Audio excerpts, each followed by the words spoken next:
Kebijakan pemerintah pusat untuk menghapus kuota impor sapi hidup dinilai pemerintah Sumatera Selatan berpotensi mencukupi kebutuhan daging di Sumatera Selatan.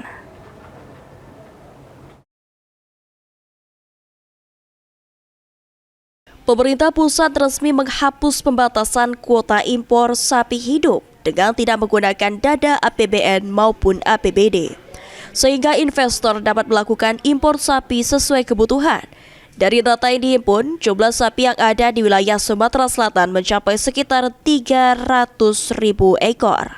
Meski jumlah tersebut cukup besar, Kepala Dinas Ketahanan Pangan dan Peternakan Sumatera Selatan Ruswan Effendi mengatakan Sumatera Selatan masih kekurangan sapi potong karena dalam 1 tahun jumlah sapi yang dapat dipotong hanya berjumlah 77.000 ekor. Sehingga dengan dihapusnya pembatasan kuota impor sapi dapat menjamin ketersediaan daging sapi di masa mendatang.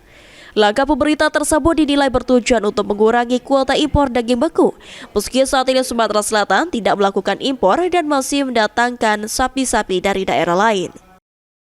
Ini mungkin cukup bagus kalau kita bisa lihat dari apa yang menjadi kebijakan dari pemerintah pusat. Berharap itu memenuhi daging kita, tapi itu tadi catatan yang saya sampaikan, jangan semuanya impor bakalan. Jadi ada impor sapi yang untuk breedingnya.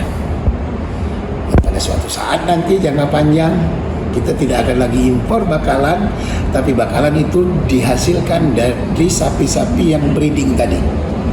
Ruswan menghimbau pihaknya nantinya akan terus melakukan monitoring terhadap lalu lintas sapi guna menjaga keamanan dan ketertelusuran hewan ternak yang masuk ke wilayah Sumatera Selatan. Lutfi, BAL TV.